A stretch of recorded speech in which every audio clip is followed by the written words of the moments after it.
Following the appointment of the new state party leadership, MP and former BJP state president Rajiv Bhattacharjee convened a press conference to formally extend his congratulations to the incoming president, MLA Abhishek Dev Roy.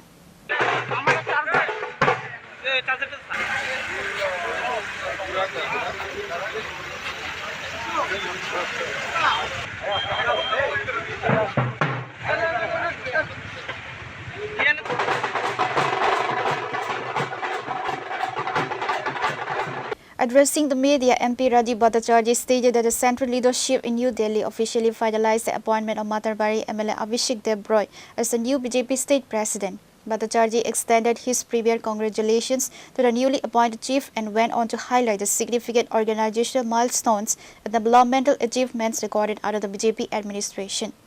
ইতিমধ্যে অবগত হয়েছেন যে আমাদের ভারতীয় জনতা পার্টির ত্রিপুরা প্রদেশ কমিটির সম্মানিত সভাপতি রাজ্য সভাপতি দিল্লি থেকে নিযুক্তি দিয়েছে আমাদের মাতাবাড়ি কেন্দ্রের যিনি বিধায়ক শ্রী অভিষেক দেব রায়কে আমাদের ত্রিপুরা প্রদেশ কমিটির ভারতীয় জনতা পার্টির প্রদেশ কমিটির সভাপতি হিসাবে নিযুক্তি দিয়েছে আমি আশা করি আগামী দিন অভিষেক দেব রায়ের নেতৃত্বে এই ত্রিপুরা রাজ্যের ভারতীয় জনতা পার্টি সংগঠন আরো শক্তিশালী হবে আরো মজবুত হবে এবং সরকার এবং সংগঠনের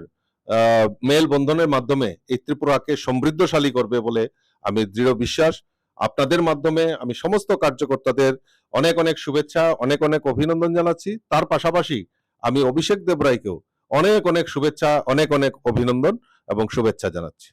Reported by Amit from Agartala, Chini Khora.